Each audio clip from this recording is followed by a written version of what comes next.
वो कहते हैं ना कि प्यार अगर सच्चा हो तो वो मौत से भी नहीं डरता। आरव, एक अकेला फोटोग्राफर, पहाड़ों की सुंदरता को अपने कैमरे में कैद करने निकला था। उसे वीरान, शांत और रहस्यमय जगह पसंद थी। उस दिन वो एक पुराने पहाड़ी इलाके की ओर जा रहा था, जहां लोग रात को जाने से कतराते थे। कहते थे वहां कुछ अनदेखा है। शाम के करीब 6 बज रहे थे। सूरज पहाड़ों के पीछे डूब रहा था और आसमान हल्का नीला नारंगी रंग में रंगा था। तभी आरव की जीप एक सुनसान मोड़ पर अचानक बंद हो गई। चारों ओर जंगल और सन्नाटा था। मोबाइल नेटवर्क भी नहीं। कमाल है, बिल्कुल सही टाइम पर धोखा दे दिया इसने भी, आरव बड़बड़ाया। वो गाड़ी से उतरा और बोनट चेक करने लगा। तभी पीछे से हल्के कदमों की आहट सुनाई दी। वो पलटा, सामने एक लड़की खड़ी थी। उसकी उम्र 20 से 22 के आसपास होगी। लंबे खुले बाल, सफेद साड़ी और चेहरा इतना शांत कि जैसे किसी मंदिर की मूर्ति। उसकी आंखें गहरी, बहुत गहरी, जैसे कोई सदियों पुराना राज छुपाए हुए हो। तुम यहाँ क्या कर रही हो? आरव ने पूछा। मैं रास्ता भटक गई हूँ। बहुत देर से चल रही हूँ, उसने बेहद धीमे और थके स्वर में कहा। आरव थोड़ा सतर्क हुआ, लेकिन डर नहीं लगा। न जाने क्यों उस अजनबी में एक अजीब सा सुकून था। चाहो तो मेरे साथ बैठ सकती हो, जब तक कोई गाड़ी आए या मेरी गाड़ी स्टार्ट हो, आरव ने कहा। वो मुस्कुराई, हल्की सी मुस्कान, लेकिन उस मुस्कान में एक दर्द था। वो चुपचाप जीप के पास आकर बैठ गई। उस मोड़ पर, उस जंगल में 2 अजनबी थे, जिनमें से एक इंसान था और दूसरी। आरव की गाड़ी जैसे तैसे स्टार्ट हुई और वो उस अजनबी लड़की को साथ लेकर पास के गांव की ओर बढ़ा। रास्ते भर लड़की चुप रही। आरव ने कई बार बातें करने की कोशिश की, लेकिन उसने बस हाँ या ना में जवाब दिया। तुम्हारा नाम क्या है? नैना। ये सुनते ही आरव चौंका। नैना, कुछ तो था इस नाम में, जैसे वो पहले कहीं सुन चुका हो। गांव में पहुंचते पहुंचते रात हो गई थी। एक छोटा सा ढाबा मिला जहां ऊपर एक पुराना कमरा खाली था। दोनों ने वही रात बिताने का फैसला किया। कमरे में एक पुराना पलंग, एक बुझा सा बल्ब और एक टूटा आईना था। आरव कैमरा साइड में रखकर बोला, तुम आराम करो, मैं नीचे जाकर कुछ चाय ले आता हूँ। नैना ने सिर्फ मुस्कुरा कर सिर हिलाया। रात के 2 बजे आरव की आंख खुली। अचानक ठंडी हवा कमरे में बहने लगी थी, जबकि सारी खिड़कियां बंद थी। उसने देखा, नैना खिड़की के पास खड़ी थी और जमीन से कुछ इंच ऊपर हवा में तैर रही थी। आरव की सांसें रुक गई। ना, ये सपना है, वो बड़बड़ाया। तभी नैना पलटी।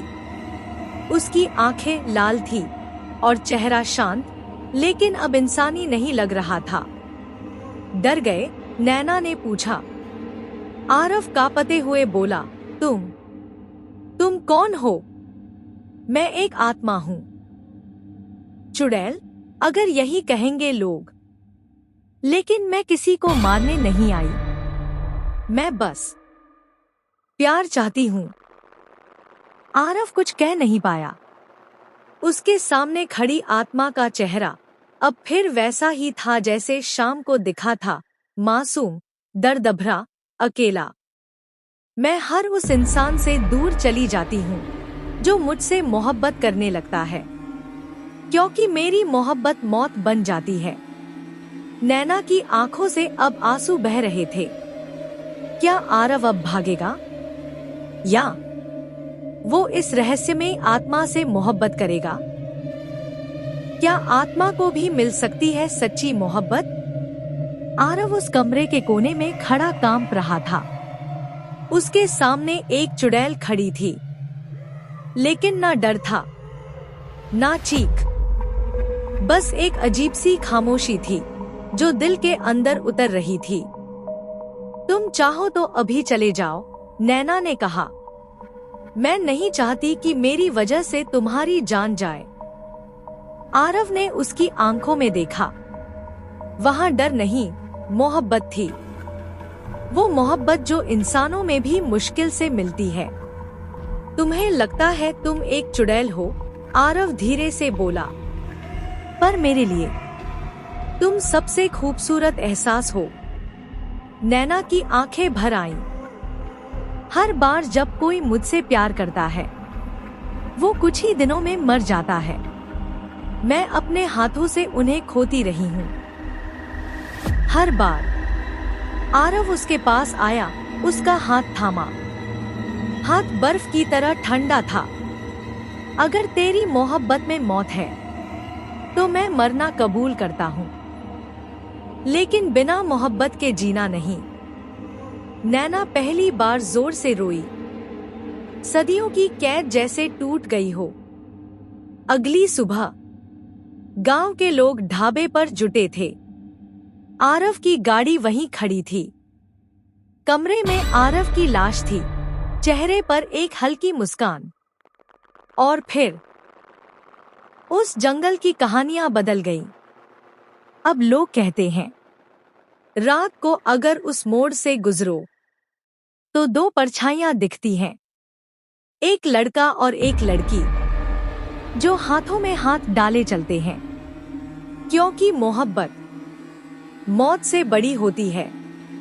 आरव की मौत के बाद उस जंगल के मोड़ पर सब कुछ बदल गया था। कई लोग कहते थे, रात को एक सफेद साड़ी वाली लड़की और एक लड़का हंसते हुए दिखते हैं।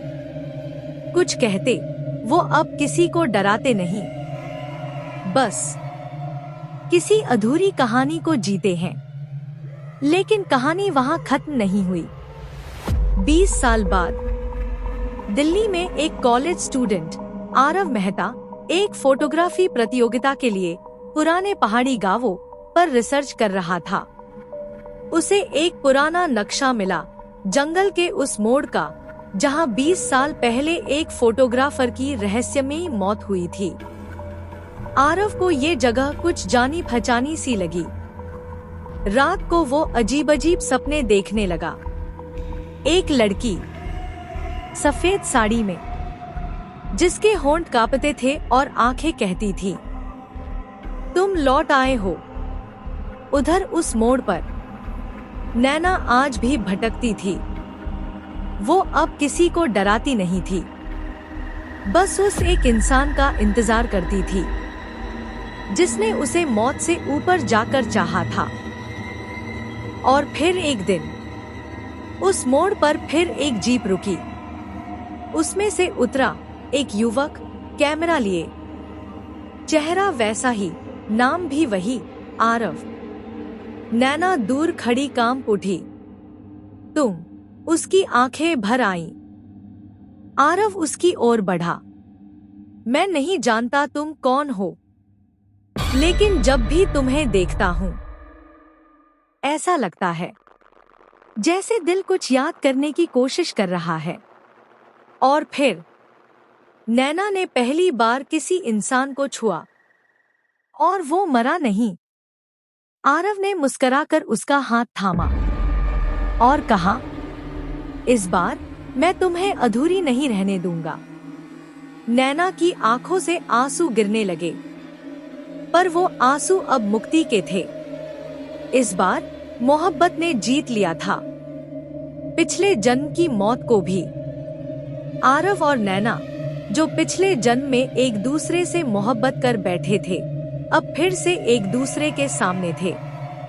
लेकिन फर्क इतना था, अब आरव को कुछ याद नहीं था, और नैना अब भी एक आत्मा थी। प्यार की परीक्षा।